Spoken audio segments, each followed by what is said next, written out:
அந்த எழுத்தாளனை, அந்த கதாசிரியனை எல்லா மேடைகளையும் கொண்டு போய் உலக அரங்கில் கொண்டு போய் அவரை பெருமைப்படுத்தின பண்பு வெற்றிமாறன் தவிர அவர் யாருக்குமே இது வரைக்கும் செய்யாத ஒரு காரியம் செஞ்சார்.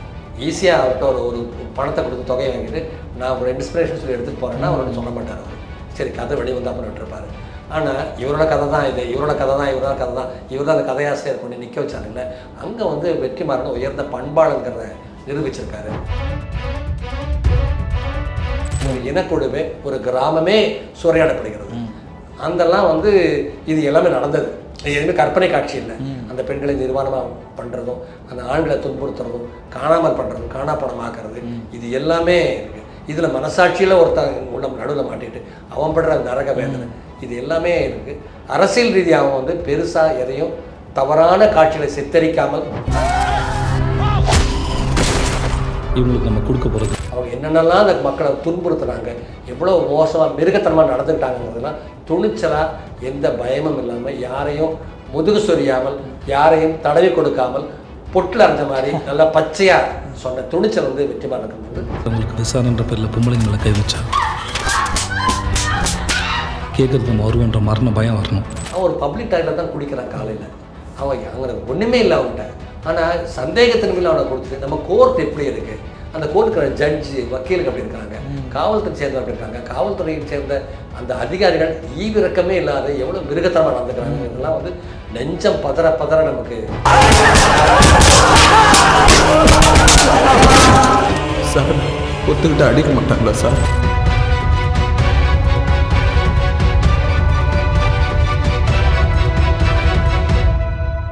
விசில் வியூவர்ஸ்க்கு வணக்கம். இந்த வீடியோட ஸ்பெஷல் கெஸ்ட் எழுத்தாளர், மொழிபெயர்ப்பாளர், நாடக கலைஞர், நடிப்பு பயிற்சியாளர் மற்றும் கதை சொல்லி ரவிச்சந்திரன் அரவிந்தன் அவர்கள். வணக்கம்ங்க. வணக்கம். ஸோ இந்த வீடியோவில் வந்து வெற்றிமாறன் பற்றி பேசணும் அப்படிங்கிறத நோக்கம். ஏன்னா இப்போ விடுதலை 2 இந்த வாரம் வரப்போகுது. இந்த வருஷத்தோட ரொம்ப முக்கியமான ஒரு பொலிட்டிக்கல் ஃபில்மாக எல்லாருமே எதிர்பார்த்துட்டு இருக்கோம். அப்படிங்கிறப்போ ஸோ அவரோட வளர்ச்சி இருக்குல்ல, முதல் படத்துலேருந்து இப்போ வரைக்கும் கொஞ்சமாக ஒரு கிராஜுவல் க்ரோத் அப்படிங்கிற மாதிரி கமர்ஷியலாக பயங்கர சக்ஸஸ்ஃபுல்லான படங்கள் கொடுக்குறாரு. அதே நேரத்தில் அந்த பொலிட்டிக்கல், சோஷியோ பொலிட்டிக்கல் வியூ அதை எதையுமே மிஸ் பண்ணிடாமல் அதே குவாலிட்டியோட கொடுக்குறாருங்க விஷயம் இருக்குல்ல, அதுதான் வியந்து பார்த்துட்டு இருக்கோம். ஸோ உங்களோட பார்வையில் வெற்றிமாறன் அப்படிங்கிற இயக்குனர் நீங்கள் எப்படி பார்க்குறீங்க? கடந்த இந்த 10-15 ஆண்டுகள் வந்து வெற்றிமாறன் வந்து ஒரு முதன்மையாக நடத்த அவர் தான் தொட்டிருக்காருன்னு சொல்லணும் தமிழ் திரைப்படத்தில். ஏன்னா இப்போ கொட்டுக்காளி பற்றி கொஞ்சம் சில இடங்கள் நம்ம பேசிகிட்டே இருக்கணும். கொட்டுக்காளி வினோத்ராஜ் வந்து ரொம்ப அற்புதமாக செஞ்சுருக்காரு, உலக தரத்தில் தமிழ் படத்தை கொண்டு போயிருக்காரு. ஆனால் வணிக ரீதியாக வந்து அது வெற்றி பெற்றாருன்னா ஒன்றும் சொல்ல முடியாது. அது பயணம் போயிட்டுருக்காரு. ஆனால் வெற்றிமாறன் வந்து முதல் படத்துலேயே வணிக ரீதியாக வெற்றி பெற்றார். வெற்றிமாறனுடைய மிகப்பெரிய பலம் என்னென்னா, அவர் வந்து பாலு மகேந்திராவிட்ட வெறும் ஒரு அசிஸ்டன்ட் டைரக்டராக இல்லை, பாலு மகேந்திராவின் உண்மையான மாணவராக, பாலு மகேந்திரா பள்ளியின் மிகச்சிறந்த உருவாக்கமாக வந்தவர் தான் வெற்றிமாறன். அவருடைய ஒரு நேர்காணல் நான் படித்தேன். முதல்ல வெற்றிமாறன் பாலு மகேந்திரா போனதுக்கு போய் அவங்க அப்பா இன்ட்ரடியூஸ் பண்ணி அவரை சேர்த்துக்கங்கன்னு சொன்னாங்க. சரி போய் படின்னு சொல்லி புக்கெல்லாம் கொடுத்து நீ இதெல்லாம் ஸ்ட்ரெயிட் ப்ளே பண்ண கொஞ்சம் தமிழ் நாவல்லாம் கொடுத்துருக்காரு. இவர் படிச்சிருந்துருக்காரு. ஒரு மாதம் எனக்கு என்னை எப்போ வேலைக்கு சேர்க்க போகிறீங்கன்னு. வேலைக்கு நீ சேர்ந்துட்ட, நீ அன்றைக்கி வந்து இல்லை அன்றைக்கி நீ சேர்ந்துட்டேன். அவருக்கு தெரியல. ஏன்னா அவர் வந்து என்னென்னா அசிஸ்டன்ட் டைரக்டர்னா அது எல்லாம் ஸ்பாட்டில் போய் நீ இந்த லைட்டை பாரு, இந்த கேரக்டரை பாரு, இந்த கண்டினியூட்டி பாருன்னு சொல்லலாம்னு நினச்சிருந்தாரு. ஆனால் வாசிப்பது தான் முதல் ஒரு கலைஞனுக்கு முதல் என்ன அவனோட கடமை என்னென்னா நல்ல கதைகளை வாசித்து திரைக்கதை என்னென்னா புரிஞ்சுக்கணுங்கிறத வந்து பாலுமேந்திரா சொல்லாமல் சொல்லி உணர்த்திருக்காரு. அதை சரியாக பிடிச்சிக்கிட்டவர் தான் வெற்றிமாறன் அவர். நீங்கள் பார்த்தீங்கன்னா பொல்லாதவன் படம் வந்து விக்டோரியா டிசிகாவோட பைசைக்கிள் தீவ்ஸ் படத்தோட இன்ஸ்பிரேஷன் எடுக்கப்பட்டிருக்கு. அது ஒரு ஒன்லைன் சிமிலராக இருக்கும். அதில் வந்து ஒரு சைக்கிள் காணாமல் போகும். அந்த சைக்கிள் 2ஆம் உலக யுத்தத்துக்கு பிறகு இத்தாலி மக்கள் வந்து ரொம்ப வறுமையில் வாடிட்டு போது ஒரு அப்பா சைக்கிளை தொலைச்சாரு. அதன் விளைவுகளாக அந்த ஒரு உலக யுத்தத்தோட பின் விளைவுகளை சொல்லக்கூடிய ஒரு அற்புதமான உலக கிளாசிக், வேர்ல்டு கிளாசிக் அது. அதே ஒரு அந்த கதையை அந்த ஒன் லைன் நாட் மட்டும் எடுத்துக்கிட்டு அதை தமிழ் ரசிகர்களுக்காக, தமிழ் மக்களின் கலாச்சாரத்திற்காக, ஒரு நடுத்தர மக்கள் குடும்பத்தில் உள்ள அவங்களுடைய பொருளாதார சிக்கல், அவங்களுடைய வாழ்த்துக்கை தரம், அவர் இளைஞன், அவனுக்கு ஒரு 2 வீலர் மேலே இருக்கிற எல்லையில்லாத காதல், அதுக்கான அதில் அது தொலைஞ்சு போனால் அவன் எத்தனை வலியும் வேதனைப்படுவான், அது என்னென்ன சிக்கல்களாக ஆனாலும் அப்படிங்கிறத எடுக்கப்பட்ட நல்ல ஒரு பக்கா ஸ்க்ரீன் பிளே. பொல்லாதவன் வெற்றி பெறுக்கிற முதல்ல என்னென்னா மிகப்பெரிய சக்தி, அதோட ரொம்ப பவர்ஃபுல் விஷயம் என்னென்னா அது ஸ்க்ரீன் பிளே தான். அந்த ஸ்க்ரீன் பிளேயை வந்து எங்கேயும் சிதைஞ்சு போகாமல் எடுத்தது அவருடைய இயக்குனர். ஸ்க்ரீன் பிளேயில் வந்து கதையிலேயே வந்து ஒரு கதாசிரியராக வெற்றி பெறாரு. அதை காட்சிப்படுத்துறதுல வந்து ஒரு இயக்குனராக வெற்றி பெறாரு. ஒரு இயக்குனருக்கு நல்ல நிறைய மிக பிரபலமான பல இயக்குனர்களுக்கு கதை தெரியாது, யாராக கதை தான் பண்ணுவாங்க. நல்ல பல கதாசிரியர்களுக்கு இயக்க தெரியாது, அந்த கதை யாருடைய கொடுத்து சிதைஞ்சு போகணும். ஆனால் என்னென்னா வெற்றிமாறனை பொறுத்த கதையும் திரைக்கதையும் திரைக்கதை இயக்கம் இந்த மூன்றுலையுமே அவர் வந்து அந்த 3 ஜானர்லையுமே அவர் ரொம்ப சக்தி வாய்ந்தவராக இருக்கார், தெளிவான பார்வையுள்ளவராக இருக்கார், அதிகம் பேசாமல் தன் படங்கள் மூலமாக பேசக்கூடிய நல்ல ஒரு சிந்தனாவதியாக இருக்கார். அடுத்தது ஆடுகளம் நிறைய நேஷனல் அவார்ட்ஸ் எல்லாமே வாங்கி பெரிய ரெகக்னேஷன்ஸ் கிரியேட் பண்ண ஒரு படமாக இருந்துச்சு. ஒரு குரு சிஷ்யன் அப்படிங்கிறப்போ அவங்க 2 பேருக்குள்ளே இருக்கிற பாசம் ஒரு டைமில் ஈகோ மாறுறது, அந்த ஏரியா ஒரு ரொம்ப டிஃப்ரெண்டான ஏரியா. அது நம்ம தமிழ் சினிமாவில் ரொம்ப கம்மியாக தான் அட்டன் பண்ணியிருக்கோம்னு நினைக்கிறேன்.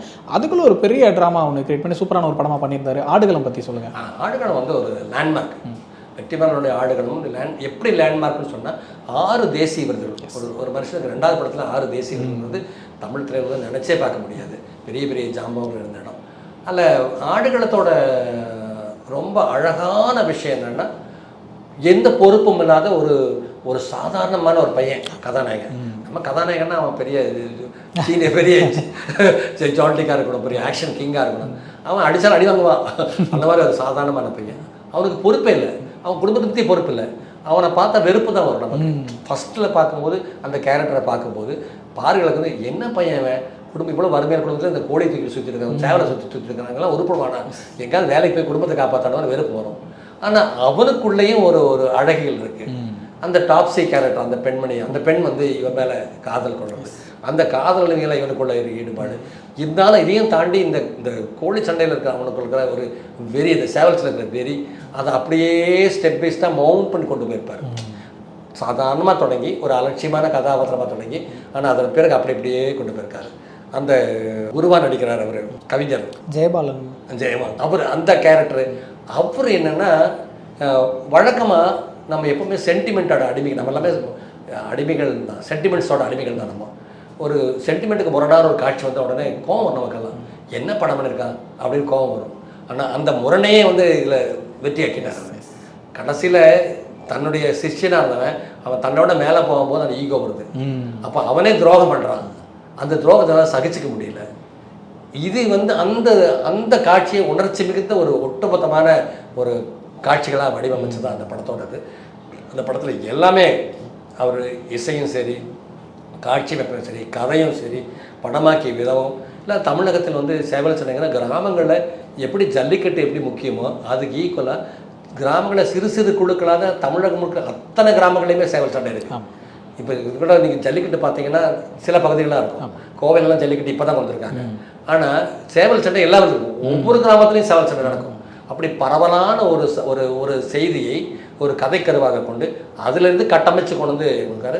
கதை, திரைக்கதை, இயக்கம், இசை, நடிப்பு, இப்படி எல்லா துறைகளையுமே முழுமையான படமாக இருந்தாலும் 6 தேசிய விருது அந்த படம். அவரோட முதல் 2 படங்களுமே இவ்வளோ தூரம் நம்ம சிலாகிச்சு பேசினாலும் கமர்ஷியல் எலிமெண்ட்ஸுமே இருக்கும் அதுக்குள்ள, அந்த பாட்டு அந்த மாதிரி விஷயங்கள் இருக்கும். இது எதுவுமே இல்லாமல் கம்ப்ளீட்டாக ஒரு எக்ஸ்பெரிமெண்ட்டாக விசாரணை பண்ணார். எந்த சாங்ஸுமே இல்லை, தேவையில்லாத சீன்ஸ் எதுவுமே இல்லைன்னு சொல்லிட்டு கிட்டத்தட்ட ஒரு வேர்ல்ட் சினிமா மாதிரி தான் அதை பண்ணியிருந்தாரு. விசாரணையை நீங்கள் எப்படி பார்க்குறீங்க?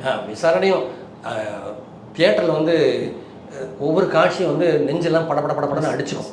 அடுத்து என்ன நடக்க, அடுத்து முடிக்கணும். அந்த விசாரணையோட மிகப்பெரிய ஒரு வெற்றியோட ரகசியம் வந்து தினேஷ் தான். அல்ல அவ்வளோ அழகாக நடிச்சிருக்காரு. அவ்வளோ அந்த கேரக்டர் நடிக்கிறதுக்காக அவர் உடல் வலி, அடி, இதெல்லாம் பட்டு வேதனை பண்ணிருக்கான்னு சொல்லி பல செய்திகளை நம்ம பார்த்தோம்.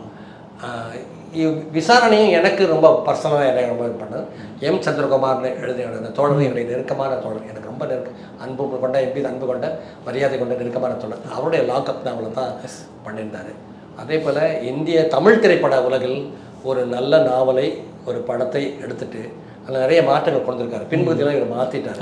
என்றாலும் கூட அந்த எழுத்தாளனை, அந்த கதாசிரியனை எல்லா மேடைகளையும் கொண்டு போய் உலக அரங்கில் கொண்டு போய் அவரை பெருமைப்படுத்தின பண்பு வெற்றிமாறன் தவிர அவர் யாருக்குமே இது வரைக்கும் செய்யாத ஒரு காரியம் செஞ்சார். எல்லா மேடைகளையுமே சந்திரகுமாரை கொண்டு முன்னிலைப்படுத்தினார். அவரை முதன்மைப்படுத்தி அவர் இந்த பெருமையை அவருக்கு கொடுத்தாரு. ஈஸியாக அவர்கிட்ட ஒரு பணத்தை கொடுத்து தொகையை வாங்கிட்டு நான் ஒரு இன்ஸ்பிரேஷன் சொல்லி எடுத்துகிட்டு போகிறேன்னா அவரோட சொல்ல மாட்டார். அவர் சரி கதை வெளியே வந்து அப்போ விட்டுருப்பார். ஆனால் இவரோட கதை தான் இது, இவரோட கதை தான், இவர் தான் அந்த கதையாசிரியர் கொண்டு நிற்க வச்சாருல்ல. அங்கே வந்து வெற்றிமாறன் உயர்ந்த பண்பாளங்கிறத நிரூபிச்சிருக்காரு. அதே போல் ஒரு நிறைய காவல்துறையுடைய அத்துமீறல்கள் நிறைய படங்கள் நம்ம பார்த்துருக்கோம். எளிய மக்களுடைய துன்பங்களையும் நிறைய பார்த்துருக்கோம். ஆனால் ஒரு ஊர் டு ஊர் போய் பிழைப்பதற்கான போன மனுஷங்க அவன் ஒரு பப்ளிக் டாய்லெட் தான் குடிக்கிறான் காலையில். அவன் அங்கே ஒன்றுமே இல்லை அவன்கிட்ட. ஆனால் சந்தேகத்தின் மேலே அவனை கொடுத்துட்டு நம்ம கோர்ட் எப்படி இருக்குது, அந்த கோர்ட்டுக்கிற ஜட்ஜு வக்கீலுக்கு அப்படி இருக்கிறாங்க, காவல்துறை சேர்ந்த அப்படி இருக்காங்க, காவல்துறையை சேர்ந்த அந்த அதிகாரிகள் ஈவிரக்கமே இல்லாத எவ்வளோ மிருகத்தனமாக நடந்துக்கிறாங்க. இதெல்லாம் வந்து நெஞ்சம் பதற பதற நமக்கு அந்த படம் பார்த்து வெளியிடும்போது ஒரு டென்ஷனாக இருக்குது நமக்கு. இப்போ அதில் எங்கேயுமே வந்து அது எல்லாமே நடந்த சம்பவம் தான். அதுவும் திரும்பவும் அதை சொல்ல வேண்டியிருக்கு. ஒரு நடந்த கதையோட பின்னணியில் வச்சிருக்கிறது வந்து அந்த படத்துக்கு அவ்வளோ உயிரோட்டம் அந்த படம் இருந்துச்சு. ரொம்ப அற்புதமான படம். தமிழ் திரைப்படத்தில் அது ஒரு லேண்ட்மார்க் தான். அதையும் வெற்றிமாறன் தான் செஞ்சுருக்காரு. ஒரு அரசியல் ஆட்சி அதிகாரத்தில் உள்ளவர்கள், அரசியல்வாதிகள், இந்த நிர்வாகத்தில் உள்ளக்கூடிய பண்ற சீர்கேடுகள், இதனால் எளிய மக்கள் எப்படிலாம் நாசமாக அவங்களுடைய வாழ்க்கை எப்படி சிதைஞ்சு போகுதுங்கிறத ரொம்ப அழகாக அது அந்த கடைசியில் அந்த சுடுவதற்காக தேடுவாங்க இல்லையா, அந்த சதுப்பு காடுகள்லாம் தேடுவாங்க இல்லையா, அந்த சீனெல்லாம் வந்து உடம்பெல்லாம் நமக்கு நடிக்கணும் என்ன ஆக போகுதுங்கிற அந்த உணர்வை ஒரு பார்வையாளர்களுக்கு, ஒட்டுமொத்த பார்வையாளர்களுக்கும் ஒரு கதாசிரியர்னாலையும் ஒரு இயக்குனர்னால ஒரு அந்த ஒரு த்ரில்லிங் எக்ஸ்பீரியன்ஸை கொடுக்க முடியும்னா அது வந்து இயக்குனருடைய உன்னதமான வெற்றி தான் அந்த படம். அந்த ஃபர்ஸ்ட் பார்ட்டில் பார்த்தீங்கன்னா அடிச்சுக்கிட்டே இருப்பாங்க போலீஸ் ஃபுல்லாக. அந்த ஆந்திரா போலீஸ் வந்து ஃபுல் ஃபிசிக்கல் வைலன்ஸாக இருக்கும், அடித்து டார்ச்சர் பண்ணுறேன்னு சொல்லிட்டு. செகண்ட் ஹாஃபில் வந்து யாரையும் அடிக்க மாட்டாங்க, ஆனால் பயங்கரமான ஒரு பயத்தை கொடுத்துருவாங்க நமக்கு. ஏன்னா சுற்றி பேசிக்கிட்டே இருப்பாங்க, என்ன பண்ண போகிறாங்க, இது என்கவுண்டர் பண்ண போகிறாங்க. ஆமாம், அப்படிங்கிறது கம்பேரிட்டிவ் பார்த்தா ஃபர்ஸ்ட் பார்ட்டில் அடிச்சுட்டு செகண்ட் ஹாஃபில் யாரையும் அடிக்கிறது இல்லை. ஆனால் அதை விட இங்கே தான் ரொம்ப டார்ச்சர் அனுபவிக்கிற மாதிரி இருக்கும். எப்போ என்ன நடக்குமோங்கிற ஒரு பயமும் பதட்டமும் நமக்கு வந்துடும் அதிகமாக. இது அதில் ஒரு மிக ஒரு அற்புதமான ஒரு உண்மை இருக்குது. வயலன்ஸுங்கிறது வந்து கொடுமைங்கிறது வந்து உடல் ரீதியான துன்புறுத்தல் மட்டும் இல்லை, ஒரு மனுஷனை ஒழிச்சு கட்டுக்கான திட்டமும் அந்த சதியும் வந்து அதோட கொடுமையான. நேரடியாக அடித்தா கூட 4 அடியில் 1 அடியை தடுத்துக்கலாம், தப்பிச்சு ஓடலாம். ஆனால் சதி ஒரு மனிதன் தன்னை சுற்றி நடப்பது தெரியாமல் தன்னுடைய ஒவ்வொரு நிமிடமும் தன்னுடைய உயிரை பணயம் வைத்துக் கொண்டு என்ன நடக்க தெரியாமல் அப்பாவே இருக்கணும் சுற்றி அவனை கொல்வதற்காக அவனை நாசை அழித்து ஒழிப்பதற்காக செய்கிற சதி இருக்கு இல்லையா, அது ரொம்ப கொடூரமானது. அது உலகம் முழுக்க ஆட்சி அதிகாரத்தில் இருப்பவர்கள், நிர்வாகத்தில் இருப்பவர்கள் செஞ்சுக்கிட்டே இருப்பாங்க, அது நடந்துக்கிட்டே இருக்கும். அது எப்போதுமே பலியாவார்கள் எளிய மனிதர்கள் தான். அதுதான் அந்த படத்தோட அந்த சக்ஸஸ். அது காரணம். விசாரணைக்கு அப்புறம் நிறைய அவரோட படங்களில் பொலிட்டிக்கல் வியூஸ் அதிகமாக இருக்கிறத நம்ம பார்க்குறோம். வடசென்னை எடுத்துக்கிட்டோம்னா இங்கே வடசென்னை பகுதியில் இருக்கிற அந்த பூர்வகுடி மக்கள் வந்து அந்த இடத்த விட்டு வெளியேற்றப்படுறது, அந்த பாலிடிக்ஸ் அதை பற்றி பேசியிருந்தார். அதே போல் அசுரனில் வந்து பஞ்சமணியில் மீட்பு, சாதி வெறியோட இருக்க மக்கள், அதுக்குள்ள பாதிக்கப்படுற மக்கள், அந்த கதை இருக்கும். விடுதலையில் ஏகப்பட்ட ரியல் லைஃப் இன்சிடென்ட்ஸ் நம்ம பார்த்த 80s நடந்த நிறைய வன்கொடுமைகள், அதெல்லாம் ஞாபகப்படுத்துகிற விஷயங்கள் இருக்குது. இப்படி தொடர்ந்து மக்களுக்கு நடந்த அநீதிகள், அந்த மாதிரி பொலிட்டிக்கலான விஷயங்கள், சோசியோ பொலிட்டிக்கல் வியூஸ் இருக்கக்கூடிய நல்ல கதைகளோட அடுத்தடுத்து படங்கள் பண்ணிட்டு இருக்காருல்ல, இந்த படங்கள்லாம் எப்படி பார்க்குறீங்க? விடுதலை 1 அது ஒரு தமிழ் திரைப்பட வரலாற்றில் வந்து யாரும் தொடுவதற்கு அச்சப்படுகின்ற ஒரு செய்தி இது. ஏன்னா அது ரொம்ப சமீப காலத்தில் நடந்த ஒரு சம்பவம். அது தேடுதல் வேட்டைகள், நக்சல்பாரிகள் மூமெண்ட்டில் இருந்தவங்க, அந்த மார்க்சிய சிந்தனையில் ஆயுதம் ஏந்திய புரட்சி தான் வேணும்னு கேட்டவங்க, தமிழ் தேசியம் பேசியவர்கள், வீரப்பன் தேடுதல் வேட்டையில் அந்த காரணத்தை வச்சுக்கிட்ட அத்துமீறிய காவல்துறை அதிகாரிகள், இவங்க எல்லாத்தையும் கலவையான ஒரு இது. மலைவாழ் மக்கள் எப்படி அப்பாவிகளாக இருக்காங்க, அவங்களுடைய கொடுமை என்னென்ன. இந்த படம் பார்த்தபோது எனக்கு வந்து 1980ஆம் ஆண்டு கோவிந்த் நிகலானின்னு சொல்லி ஷியாம் பெனகல் ஒரு இந்தி திரைப்படங்களில் ஒரு அற்புதமான ஒரு பெரிய மேதை. அவருடைய கேமராமேனாக வந்தவர் தான் கோவிந்த் நிகலானி. ஒரு கட்டத்தில் இவரே சொந்தமாக படங்கள் இயக்க ஆரம்பித்தார். அவருடைய ஆக்ரோஷ்னு ஒரு படம் வந்துச்சு, 1980ஆம் ஆண்டு வந்துச்சு. அந்த படத்தில் ஸ்மிதா பட்டேல், ஓம் பூரி, நசீருன் ஷா 3 பேர் தான் மெயின் ரோல் நடித்தாங்க. அந்த ஸ்மிதா பட்டேல் வந்து ஒரு மலைஜாதி பெண், ஓம் பூரி வந்து அவனுடைய அண்ணன், நசீருன் ஷா வந்து வக்கீல், இருந்தாங்க கேஸ் கணக்கு வக்கீல். அது மலைவாழ் மக்கள் பண்ணுற கொடுமையை வந்து அவ்வளோ பயங்கரமாக, அந்த படத்தோட பேரே ஆக்ரோஷ் தான், அவ்வளோ ஆக்ரோஷமாக கண்டனம் செய்த ஒரு படம். ரொம்ப பேசப்பட்ட படம், நிறையா அவார்டு வாங்கின படம். அந்த படம் நான் அப்போயே 1980 பார்த்துருக்கேன். அது இப்போ எனக்கு இந்த படம் போது ஞாபகம் வந்துச்சு. அது தனிப்பட்ட ஒரு குடும்பம், ஒரு ஒரு எளிய குடும்பம் எப்படி செறிஞ்சு போகுது, அந்த எம்எல்ஏக்கள், அந்த காவல்துறை அதிகாரிகள் பண்ணுற அட்டுழினால நீதித்துறை அதுக்கு உடந்தையாக இருக்கிறதுக்கு காரணம் அதை காமிச்சிருந்தாரு. ஆனால் விடுதலையில் என்னென்னா ஒரு குழுவே, ஒரு இனக்குழுவே, ஒரு கிராமமே சூறையாடப்படுகிறது. அதெல்லாம் வந்து இது எல்லாமே நடந்தது, எதுவுமே கற்பனை காட்சி இல்லை. அந்த பெண்களை நிர்வாணமாக பண்ணுறதும், அந்த ஆண்களை துன்புறுத்துறதும், காணாமல் பண்ணுறதும், காணாப்படமாக்குறது, இது எல்லாமே இருக்குது. இதில் மனசாட்சியில் உள்ள நடுவில் மாட்டிட்டு அவன் படுற நரக வேதனை, இது எல்லாமே இருக்குது. அரசியல் ரீதியாக அவன் வந்து பெருசாக எதையும் தவறான காட்சிகளை சித்தரிக்காமல் நியாயமாக ரொம்ப நேர்மையாக படமாக்கி தான் விடுதலை 1ஓட இது. நடிகர்கள் எல்லாருமே சூரி மாதிரி ஒரு காமெடி நடிகரை ஒரு சீரியஸ் ரோலில் அது அந்த கேரக்டருக்கு அவருடைய உருவ தோற்றம், அவருடைய நடிப்பு, அவருடைய டயலாக் டெலிவரி, அவருடைய உடல் மொழி எல்லாமே ரொம்ப பியூட்டிஃபுல்லாக செட் ஆயிடுச்சு. அவர் உயிரை கொடுத்து நடிச்சிருக்காரு. அதன் பிறகு நிறைய நேர்காணல்களில் போது நம்ம கடைசியில் அந்த போலீஸ் என்கவுண்டர் பண்ணும்போது அந்த ஓட்டு மேலே ஓடுறதுலாம் ஓடி விழுந்திருக்காரு. ஒரு நடிகன் வந்து தன்னை அப்படி விட்டு கொடுக்குற தனக்கு வந்து ஒப்பு கொடுப்பது என்பது இல்லையா, ஒரு நடிப்பு காட்சிக்காக அவர் லைஃப்பில் யார் சொந்த லைஃபு தன்னையே ஒப்பு கொடுத்து கொண்டு நடிப்பது என்பது வந்து ஒரு பெரிய டிவோஷன் ஆகும். அது சூரிக்கு அந்த இருந்திருக்குது. அது ஒரு இந்த விடுதலை படத்தின் மூலமாக சூரி ஒரு பெரிய சிகரத்தை நோக்கி ஜம்ப் பண்ணிட்டார். அவர் அப்படியே அதுக்கு ஒரு வாய்ப்பு கொடுத்துருக்கிறாரு. முதல்ல அந்த கேரக்டருக்கு சூரி பொறுத்த பார்க்க நம்பி இந்த படத்தில் எல்லாத்தோட என்னென்னா கிட்டத்தட்ட 2.5 வருஷம் அந்த படம் எடுத்திருக்காங்க. கொரோனா காலத்தில் தான் பொன்னியின் செல்வன் எடுத்தாங்க. அது கோடிகளில் புரடக்கூடிய பெரிய ஒரு மாஸ் பட்ஜெட்டு, எல்லா ஸ்டார்கள் எல்லாமே. இங்கே அப்படி இல்லை, இது கதைக்கான ஒரு படம். இந்த படத்தை ஒரு காட்டு பகுதியில் கொரோனா காலத்தில் 2 வருஷம் உழைச்செடுத்திருக்காங்கன்னா அது வெற்றிமாறனுங்கிற ஒரு வெற்றிகரமான ஒரு கலைஞனுடைய படைப்பு. அது ஒரு கலைப்படைப்பு தான். அது கமர்ஷியல் ஆஸ்பெக்ட்ஸ் கொஞ்சம் இருக்குது, இல்லைன்னு சொல்லுங்கள். அதில் இசை இருக்குது, பாட்டு இருக்குது, ஒரு சின்ன காதல் இருக்குது, எல்லாம் இருந்தாலும் கூட அந்த காட்டு பகுதியில் நடக்கக்கூடிய காவல்துறை அதிகாரிகள், காவல்துறை ஒட்டுமொத்த காவல்துறையும் செயல்படக்கூடிய தந்திரங்கள், அவர்கள் பண்ணுற அட்டொழிகள், அவங்க என்னென்னலாம் அந்த மக்களை துன்புறுத்துனாங்க, எவ்வளோ மோசமாக மிருகத்தனமாக நடந்துக்கிட்டாங்கிறதெல்லாம் துணிச்சலாக எந்த பயமும் இல்லாமல், யாரையும் முதுகு சொரியாமல், யாரையும் தடவி கொடுக்காமல், பொட்டில் அரைஞ்ச மாதிரி நல்லா பச்சையாக சொன்ன துணிச்சல் வந்து வெற்றிமாறனுக்கு படமும் அந்த அளவுக்கு வெற்றி பெற்றிருக்கு. குறிப்பாக முதல் பகுதியில் வந்து விஜய் சேதுபதி காட்சிகள் கொஞ்சமாக தான் இருந்துச்சு. அவரும் விஜய் சேதுபதியும் ரொம்ப அழகாக அந்த கேரக்டர் வந்து ரொம்ப கிளாஸிக்காக காமிச்சிருந்தார். அந்த காவல் நிலையங்கள் நடக்கிற அந்த அட்டாக் காட்சியில் வந்து அவ்வளோ ஒரு ஆக்ஷன் த்ரில்லர் மூவியில் காட்டுறதை விட நேர்மையாகவும் ரொம்ப உண்மையாகவும் நம்மளை வந்து மனசை பாதிக்கிற மாதிரி இருந்துச்சு. அதில் செயற்கை எதுவுமே இல்லாமல். அப்போ இதுக்கெல்லாம் வந்து கொஞ்சம் நஞ்சம் இல்லை, ஒரு டீம் வந்து கிட்டத்தட்ட 2.5 வருஷம் தங்க உயிரை பணையை வச்சுக்கிட்டு கொரோனா காலத்தில் காட்டுக்குள்ளே போயிட்டு எவ்வளோ சிரமங்கள் பட்டு அந்த படம் எடுத்திருப்பாங்க பார்க்கும்போது அவங்களுடைய அந்த அர்ப்பணிப்பும் அதுக்கான பலனும் தெரிஞ்சிருக்குது. தமிழ் ரசிகர்கள் நல்ல படங்களை கொடுத்தா புறக்கணிக்க மாட்டாங்க, பாராட்டுவாங்க, கை குலுக்குவாங்க, கரகோஷம் கொடுப்பாங்க, கட்டி அணைச்சிக்குவாங்கிறதுக்கு ஒரு உதாரணம் தான் விடுதலை. இப்போ விடுதலை 1ல் வந்து அந்த விஜய் சேதுபதி கேரக்டரும் அந்த மக்கள் படைங்கிற அமைப்பும் அவங்களோட மூமெண்ட்ஸ் வந்து ரொம்ப கம்மியாக தான் இருக்கும். முழுக்க அந்த போலீஸ் அட்ராசிட்டி தான் ஃபோக்கஸ் பண்ணியிருக்கோம். பார்ட் 2ல் தான் இவங்க யார் என்ன மாதிரியான விஷயங்கள் பண்ணியிருக்காங்க, என்ன மாதிரியான போராட்டங்கள் பண்ணியிருக்காங்கன்றதெல்லாம் காட்ட போகிறதா சொல்லியிருக்காங்க. அதுவுமே பெருசாக பேசப்பட்டு இருக்கு. ட்ரைலருமே இம்ப்ரெசிவாக இருந்துச்சு. விடுதலை 2ல் நீங்கள் என்ன மாதிரி விஷயங்கள் எதிர்பார்க்குறீங்க? நான் ரொம்ப எதிர்பார்க்குறேன். ஏன்னா வெற்றிமாறனோட வளர்ச்சி நான் பார்க்குறேன். நான் இப்போ இந்த நிகழ்ச்சிக்கு வரும்போதே வெற்றிமாறனை பற்றி என் மைண்டில் அப்படியே ரீமைண்ட் பண்ணிகிட்டே வந்தேன்.